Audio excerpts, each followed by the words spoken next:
Olá, seja bem-vindo ao meu canal. Meu nome é Ângela Natel e vamos para a leitura da semana.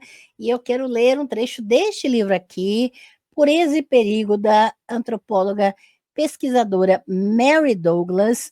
E, inclusive, esse material aqui eu utilizo e forneço no curso de legislação levítica, que eu vou colocar aqui na descrição para você se inscrever e adquirir, tá bem? Eu quero ler um trecho intitulado Impureza Ritual. Nossa ideia de sujeira é composta de duas coisas: cuidado com a higiene e respeito por convenções. As regras de higiene mudam naturalmente com as mudanças no nosso estado de conhecimento. Quanto ao aspecto convencional de evitar sujeira, essas regras podem ser colocadas de lado em nome da amizade. Os trabalhadores rurais de Thomas Hardy elogiaram o pastor que recusou uma caneca limpa para tomar cidra como um homem bom e sem melindres. Uma caneca limpa para o pastor, ordenou o taberneiro. Não, de jeito nenhum, disse Gabriel, num tom de consideração reprovadora. Não me preocupo com a sujeira em seu estado puro, e quando sei de que tipo é. Eu não pensaria em dar a meus vizinhos o trabalho de lavarem, quando já há tanto trabalho no mundo para ser feito. Num espírito mais exaltado, Santa Catarina de Siena, quando sentiu repulsa pelas chagas de que estava cuidando, dizem que se culpou amargamente. A boa higiene era incompatível com a caridade, assim deliberadamente bebeu uma tigela de pus. Caso sejam rigorosamente observadas ou violadas, não há nada em nossas regras de limpeza que sugira qualquer conexão entre a sujeira e o sagrado. Assim sendo, saber que os primitivos fazem pouca diferença entre o sagrado e a sujeira é simplesmente ilusório. Para nós, coisas sagradas e lugares sagrados devem ser protegidos contra a profanação. Santidade e impureza estão em polos opostos. Tampouco confundiríamos fome com abundância ou dormir com acordar. Mesmo assim, acredita-se que é característica da religião primitiva não fazer uma distinção clara entre santidade e sujeira. Se isso for verdade, revela um grande abismo entre nós e nossos antepassados, entre nós e primitivos contemporâneos. Certamente, essa afirmação tem sido amplamente sustentada e ainda ensinada numa forma enigmática ou outra. Tome-se a seguinte observação de Eliade: a ambivalência do sagrado não está apenas na ordem psicológica, por atrair ou repelir, mas também na ordem dos valores. O sagrado é, ao mesmo tempo, sagrado imaculado. A afirmação pode ser feita de modo a parecer menos paradoxal. Poderia significar que nossa ideia de santidade tenha se tornado muito especializada e que, em algumas culturas primitivas, o sagrado é uma ideia muito geral, significando um pouco mais que proibição. Nesse sentido, o universo é dividido entre coisas e ações sujeitas a restrições e outras que não o são. Entre as restrições, algumas pretendem proteger a divindade contra a profanação, e outras proteger o profano contra a intrusão perigosa da divindade. Regras sagradas são, assim, meramente regras, cercando a divindade, e a impureza é a dupla maneira perigosa de contato com a divindade. O problema se resume, então, num problema linguístico, e o paradoxo é reduzido mudando-se o vocabulário. Isso pode ser verdade para certas culturas. A própria palavra latina sacer, por exemplo, tem esse significado de restrição totalmente pertencente aos deuses.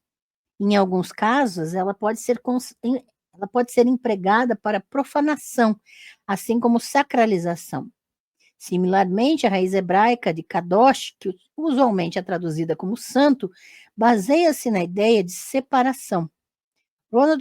Nós, sabendo da dificuldade de traduzir literalmente kadosh para santo, utiliza em sua versão do Velho Testamento posto à parte.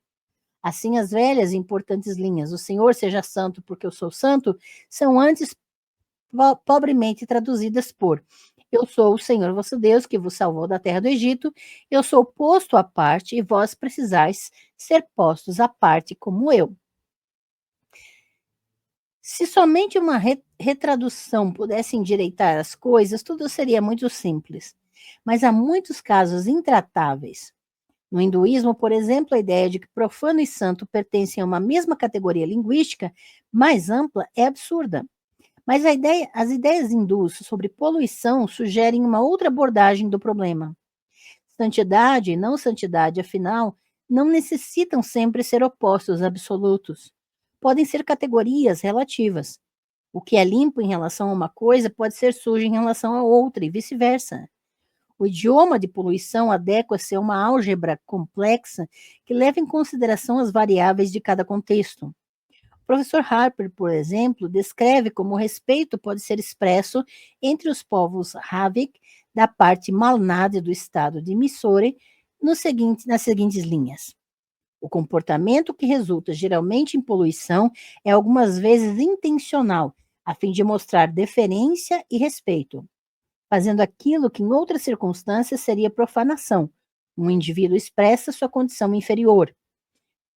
Por exemplo, o tema da subordinação da mulher ao marido encontra expressão ritual quando a mulher come da folha do homem depois que ele tenha terminado. Um caso ainda mais claro, requereu-se que uma mulher santa, Sadru, fosse tratada com imenso respeito quando visitou a aldeia. Para mostrar isso, o líquido com que ela lavava os pés foi passado entre os circunstantes uma vasilha especial de prata, usada unicamente para veneração, e derramada na mão direita para ser bebido como tirta, um líquido sagrado, indicando que se lhe conferia antes o status de uma deusa e de uma mortal. A expressão mais enfática e frequente do respeito à poluição reside no uso do esterco de vaca como um agente purificador. Uma vaca é adorada diariamente por mulheres Havik e, em algumas ocasiões cerimoniais, por homens Havik. Algumas vezes dizem que as vacas são deusas. Alternativamente, que tem mais de 1000 deuses residindo nelas. Casos simples de poluição são removidos com água, graus maiores de poluição são removidos com esterco de vaca e água. O esterco de vaca, como o esterco de qualquer animal, é intrinsecamente impuro e pode causar profanação. De fato, ele irá macular um deus, mas é puro em relação ao mortal. A parte mais impura da vaca é suficientemente pura, relativamente mesmo a um sacerdote brahmane, para remover-lhe impureza. É óbvio que estamos lidando aqui com linguagem simbólica, passível de finos graus de diferenciação. Este uso de relação de pureza e impureza não é incompatível com nossa linguagem e não dá origem a quebra-cabeças, especialmente paradoxais. Longe de estar havendo confusão entre a ideia de santidade e impureza, o que existe aqui é tão somente uma distinção da mais fina sutileza. As afirmações de Eliade sobre a confusão entre contágio sagrado e sujeira na religião primitiva, evidentemente não foram feitas para serem aplicadas a refinados conceitos brahmanes. Para que então foram elaboradas? Além dos antropólogos, existiria algum povo que realmente confunde sagrado e impuro? De onde brotou essa noção? Fraser parece ter pensado que a confusão entre impureza e santidade é a marca distintiva do pensamento primitivo. Numa longa passagem que considera as atitudes dos sírios em relação aos porcos, ele conclui: alguns disseram que era por serem os porcos sujos, outros por serem sagrados. Isto alude a um estado confuso de pensamento religioso, no qual ideias de santidade e impureza não estão ainda claramente diferenciadas, sendo ambas misturadas numa espécie de solução vaporosa a que damos o nome de tabu. Ele mostra novamente o mesmo ponto, dando o significado do tabu. Tabus de santidade concordam com tabus de poluição, porque na mente do selvagem as ideias de santidade e poluição não estão ainda diferenciadas. Fraser tinha muitas qualidades boas, mas a originalidade nunca foi uma delas. Estas citações lembram diretamente Robertson Smith, a quem ele dedicou Spirit of Corn and of the Wild. Mais de 20 anos antes, Robertson Smith tinha utilizado a palavra tabu para restrições no uso arbitrário feito pelo homem de coisas naturais, reforçado pelo temor a penalidades sobrenaturais. Esses tabus, inspirados por medo, precauções contra espíritos malignos, eram comuns a todos os povos primitivos e frequentemente tomavam a forma de regra de sujeira. A pessoa sob tabu não é considerada como santa, é afastada do santuário, bem como do contato com homens, mas seu ato ou condição é associado de alguma maneira com perigos sobrenaturais, surgindo de acordo com a explicação selvagem comum, da presença de espíritos terríveis, os quais são evitados como doença infecciosa. Na maioria das sociedades selvagens, parece não haver nenhuma linha de separação entre os dois tipos de tabus. De acordo com essa visão, a diferença principal entre o tabu primitivo e as regras primitivas de santidade é a diferença entre deidades amistosas e inamistosas. A separação do santuário, bem como pessoas e coisas consagradas, daquelas que são profanas e constituem uma parte normal de cultos religiosos, é basicamente a mesma que separações que são inspiradas pelo medo de espíritos malévolos. Separação é a ideia essencial em ambos contextos, somente o motivo é diferente. E não tão diferente, uma vez que deuses amistosos também devem ser temidos em certas ocasiões. Quando Robertson Smith acrescentou que distinguir entre o santo e o impuro marca um real avanço sobre a selvageria, ele não estava dizendo aos seus leitores nada desafiante ou provocativo. Era certo que seus leitores faziam uma grande distinção entre o sujo e o sagrado, e que eles estavam vivendo no ponto certo do movimento revolucionário. Mas ele estava dizendo mais do que isso. Regras primitivas de sujeira dão atenção às circunstâncias materiais de um ato e julgam-no bom ou mal de acordo com as mesmas. Assim, o contato com cadáveres, sangue ou saliva pode ser considerado transmissor de perigo.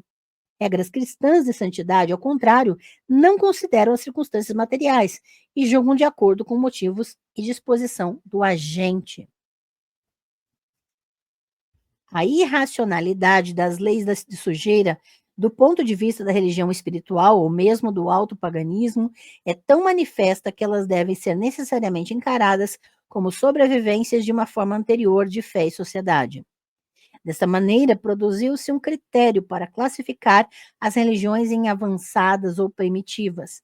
Se primitivas, então as regras de santidade e as de impureza eram indistinguíveis. Se avançadas, então as regras de impureza desapareciam da religião.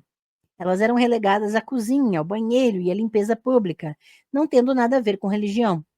Quanto menos a impureza estivesse relacionada com condições físicas e quanto mais ela significasse um estado espiritual de indignidade, tanto mais decisivamente poderia a religião ser considerada avançada.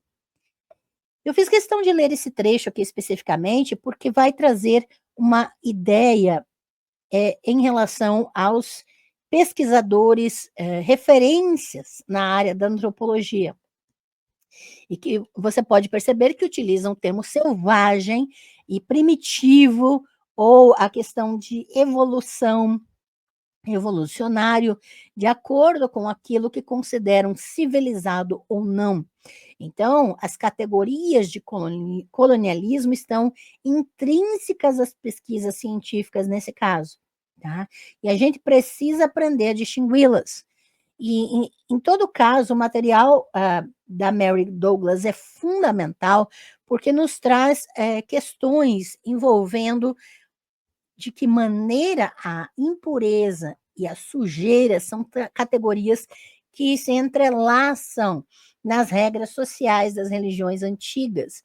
E na legislação levítica, o curso de legislação levítica, nós vamos trabalhar essas questões de uma maneira bem específica, como essas regras são produzidas, a partir de que conceitos e entendimentos.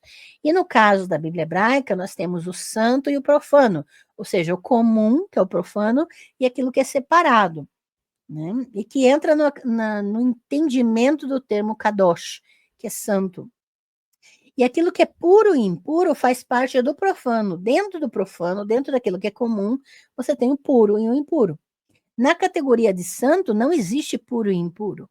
Então, nós vamos ver essas diferenciações específicas e eu te convido a adquirir o curso Legislação Levítica para se aprofundar nisso. As referências específicas dessa leitura e o curso de Legislação Levítica eu coloco aqui na descrição do vídeo. Muito obrigada, ótimas leituras e até a próxima.